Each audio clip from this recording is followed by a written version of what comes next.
going to continue talking about the membership of the Death Guard, and today we are going to start with Typhus, Herald of Nergal, host of the Destroyer Hive.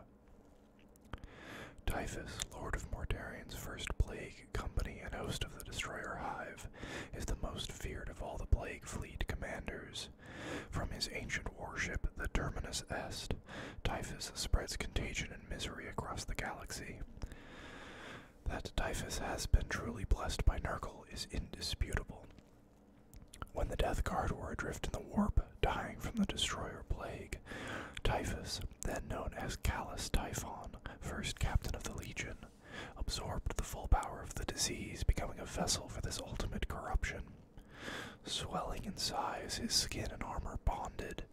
Great pestilential funnels grew from his body, spewing forth a miasma of destruction. Typhus had become the host of the Destroyer Hive.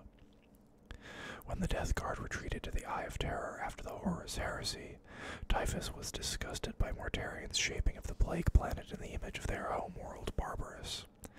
Believing his master had given in to sentimentality, Typhus departed at the head of a sepsis cohort to spread Nergal's gifts to the undeserving Imperium.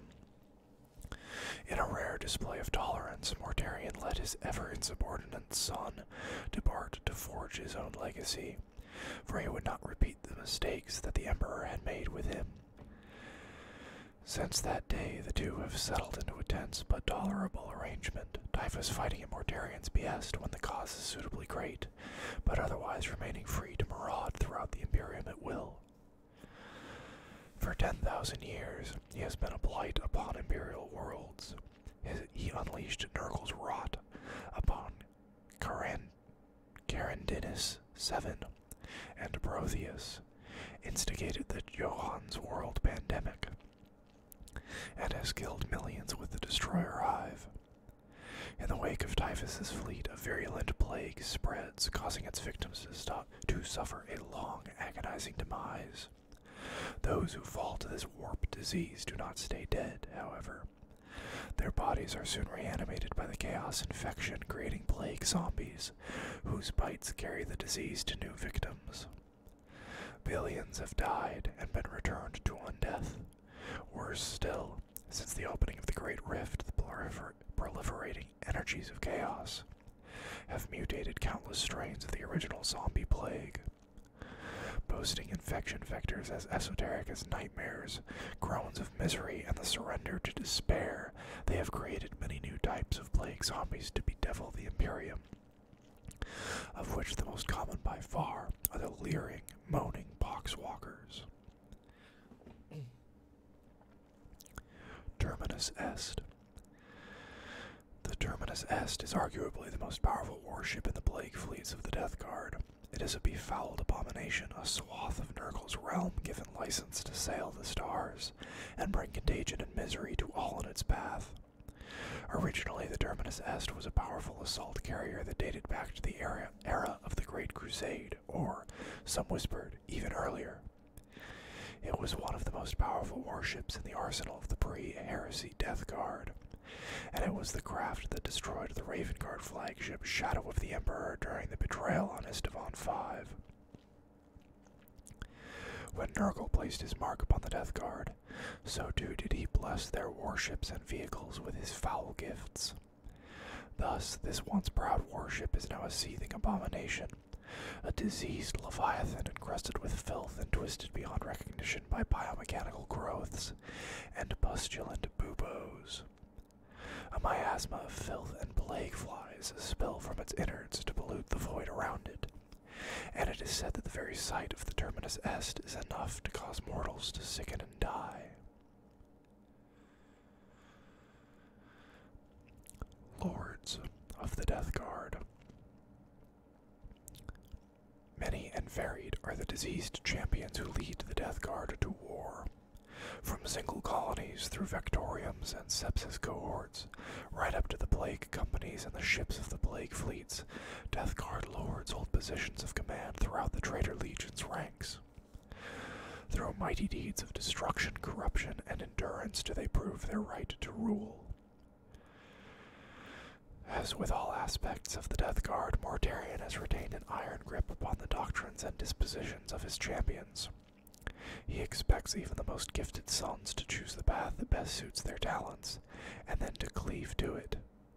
In this way, Mortarion ensures that even as the Lords of the Death Guard win the favor of Nergal and progress along the path of glory, they still integrate with the pragmatic, infantry-based tactics of their warriors.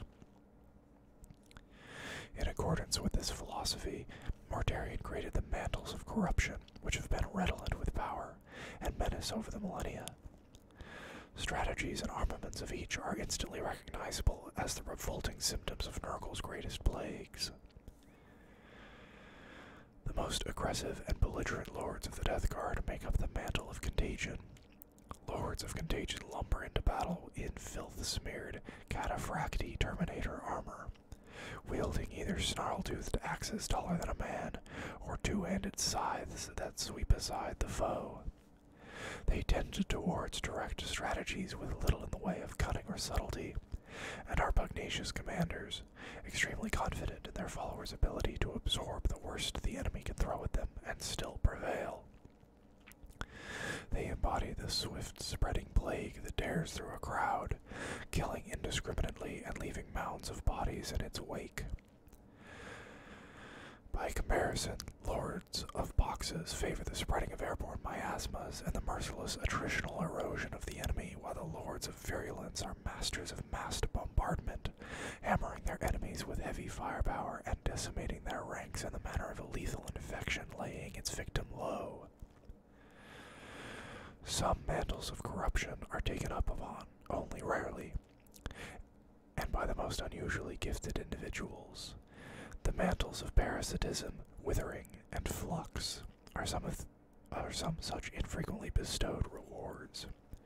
It is further rumored that one mantle exists which none have ever been worthy of, and that it would transform its bearer into a being of pure, malefic entropy.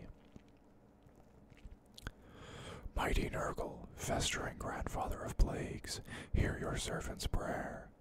Look upon the devastation I have wrought, the disease I have spread, the unbelievers I have infested with your suppurating truth. I beg of you your favor and your boon, that I might strive all the harder to spread your blessings across the stars. Volgathrot, Lord of Contagion. Death Guard Sorcerers. Harnessing the energies of the warp, the Sorcerers of the Death Guard call down the repugnant blessings of Nergal upon ally and enemy alike. Withering plagues weaken their foes, causing bones to rot and splinter, and muscle to waste away to red-brown sludge. Vile conjurations conceal the Death Guard from their enemies amidst storms of hairy black flies, or else swell their bloated bodies with unnatural might and fecund resilience.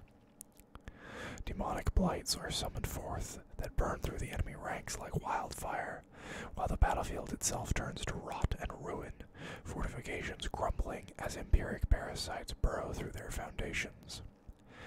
Many Death Guard sorcerers can even channel the disgusting power of Nergal directly through their own tainted bodies, their jaws gaping wide to spew ectoplasmic vomit and filth in such abundance that a stream of corruption drowns the enemy. Such abilities are as horrific as they are powerful, yet still they are viewed with distaste by Mortarion and many of his greatest champions. The Death Lord's hatred for Psychers survived even his transformation into a being of immaterial energies. Though he would not refuse the gifts that Nergal bestows upon his sons, Mortarion is under no obligation to like them. The Sorcerers of the Death Guard do not seem to resent the contempt that their fellows hold them in. Indeed, they thrive among the ranks of the Death Guard like disease in an unwilling host. Some delight in lording over their less gifted brothers, while others form shamanic subsects and foster cults of mortal followers to do their bidding. Over the centuries, the Sorcerers of the Death Guard have concocted many outlandish names for these sects, based around the powers they exhibit. Thus were born the malignant plague Plague Casters, the Slop Maw Maggot Mancers, the Cadaverous Famine Bringers, and many others. The Lords of the Death Guard recognize the Sorcerers' utility as living weapons upon the field of battle. Some Lords even permit their Sorcerers a degree of command when they must, sifting out the valuable insights hidden in their half-sane ramblings. Rarely are the Sorcerers themselves respected or valued, however. Largely they remain pariahs among their brothers. Only within the Vectoriums of the Fourth Plague Company does this differ, for here the Eater of Lives holds sway. This ancient entity values Psykers highly for their ability to wield the power of the warp and summon waves of demons to the battlefield, and so insists that they lead in place of Death Guard Lords. Malignant Plague Casters. Malignant Plague Casters fill the air with billowing filth. With every gurgling inhalation, they draw lungfuls of noxious vapors from the Garden of Nergal, the plague god's noxious realm within the warp, before blowing them out in phlegm-thick clouds that can rot a man to the bone in seconds. Potent Death Guard Sorcerers, these vile Psykers are warp-rotted from their pallid fly-blown skin. Woof, that was hard. To their ever-churning innards. They have bargained away what remained of their souls in exchange for Nergal's blessings, and been gifted with the ability to channel the malaise of the Plague God's realm. The bloated bodies of malignant plague casters have become living conduits for the Garden of Nergal's toxic miasmas. Flesh-eating spore clouds, droning plague flies, vomitous mists, and plague-laden corpse gas roil within the plague casters' guts, at times straining their skin to bursting point. With retching exhalations, the plague casters blow these lethal clouds across the battlefield. The effects of such noxious clouds upon mortal victims are immediate and hideous. Warriors collapse, choking on their own rotting lungs even as their flesh blackens and liquefies. Armor corrodes, and weapons spark and sputter as they are eaten away. Even sealed fortifications offer no protection, the plague casters' fumes devouring metal and stone as easily as they do flesh. You really have to wonder if these guys aren't just in, constant excruciating pain. I don't understand why you would ever ask for Nergal's gifts. Even if you already had some, why would you want more? Oh well, I guess I'm not chaos corrupted. So, who knows? Noxious Blight Bringers. The warped tolling of monstrous bells announces the coming of the noxious Blight Bringers. With every dolorous peal, splinters of madness and despair are driven into the minds of the foe, an ague of the soul leeching their vitality and leaving them nigh catatonic in the face of death. Heralds of pestilence and misery, noxious blight bringers pace solemnly before the Death Guard advance. They proclaim the arrival of Mortarians' sons through the tolling of their rusted toxins of misery. Hell-forged bells of massive size whose peals ring through both reality and the warp. The primary role of the noxious Blightbringers is to sow dismay and weakness amidst enemy ranks. The dissonance of their chiming bells sends waves of entropy rolling across the battlefield to batter not only the enemy's physical senses but their souls. The blessings of Nergal manifest wherever the toxins' waves hit home. Each thunderous toll wearing the foe down a little more and spreading sickness and corruption. The enemy's will to fight erodes and their muscles fester and their strength leaves them. Faith and conviction are spiderwebbed with cracks of doubt. Bones and organs shudder and turn green with furrowing growths. In close proximity, the empiric peals that roll from the noxious Blightbringers torment enemy psychers. Not only must these unfortunates deal with the violent waves that threaten to overwhelm their tightly controlled abilities, but they must also face the corruption of the very powers they wield. Gnawing warp maggots wriggle into being within the minds of those psychers who show weakness, chewing hungrily upon the new host's sanity until the victim is driven irrevocably mad. Where the tolling of the toxins corrodes the spirit of the Death Guard's enemies, it instills fresh vitality in the Legion's own warriors. Wherever they follow the noxious Blightbringers into battle, Mortarian's sons move with a vigor that is at odds with their rotting bulk, rusted joints grating and guts swaying as they bound into combat. To be gifted with a toxin of misery is a great honor, bestowed by Mortarian himself upon only the most cruel and corrupt of his sons. Potent warriors in their own right, each noxious Blightbringer becomes a living canker, who revels in the spreading of disease and sorrow. Bludgeoning their way through the enemy ranks, the Blightbringers attempt to lodge themselves as deep within the enemy's lines as they can, the better to crush their spirit with the tolling of their awful bells. Every plague company counts noxious Blightbringers amongst its ranks, but they are especially prevalent in the Vectoriums of the Third.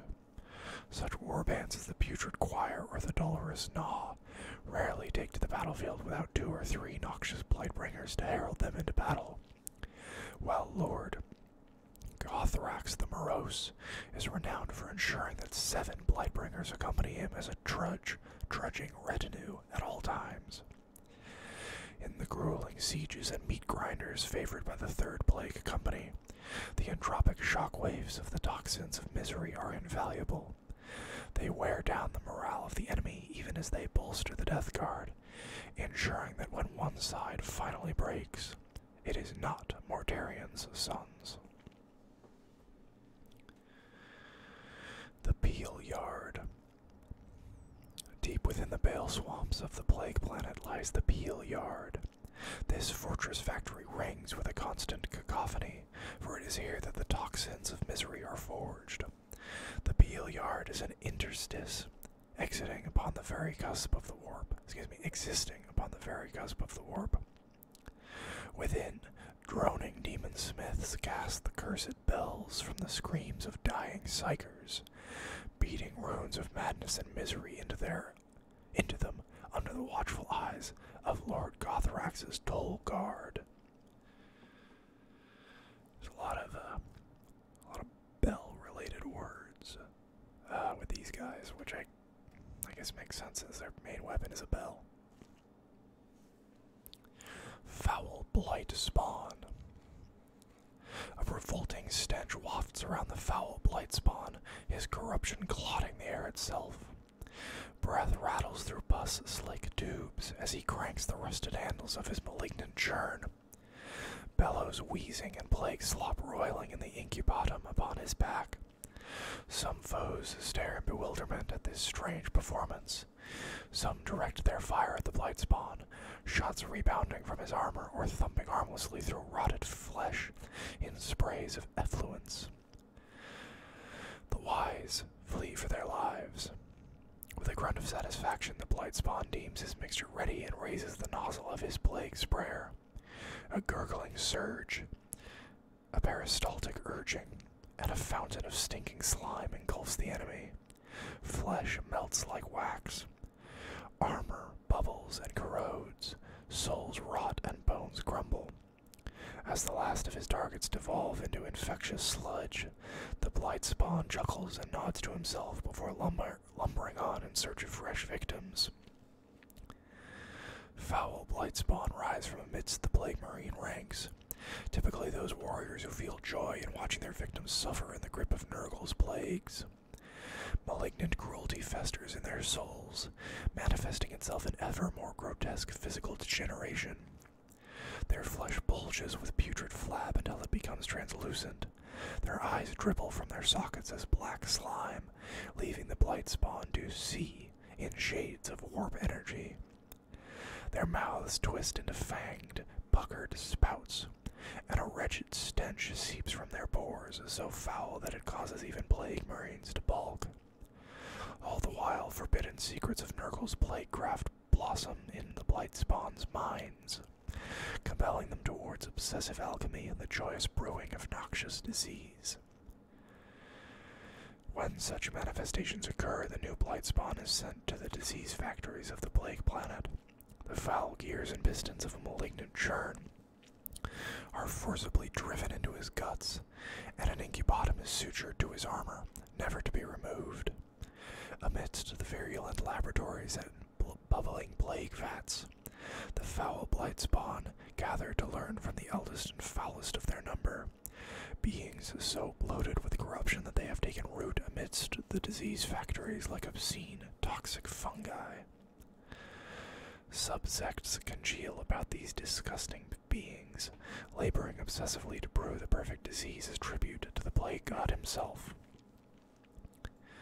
When the foul Blight spawn rejoin their victoriums, they bring their hideous alchemical lore with them.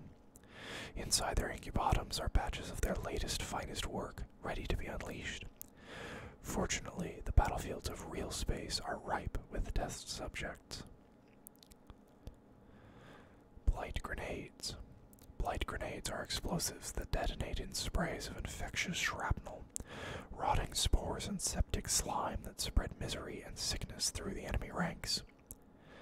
I just realized Games Workshop doesn't use Oxford commas. The most potent of these weapons are known as Death's Heads.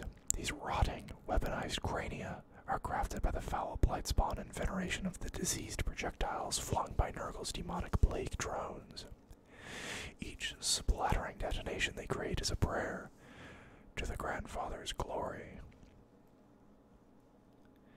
And that is where we are going to stop for today. There's still a shitload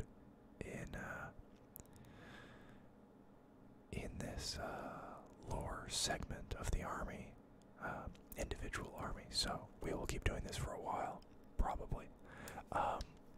Although, I may try to switch gears at some point, just so, if you're not into Death Guard, I can give you something else. Anyways, I hope you guys enjoyed this video, and I'll see y'all next time. Bye-bye.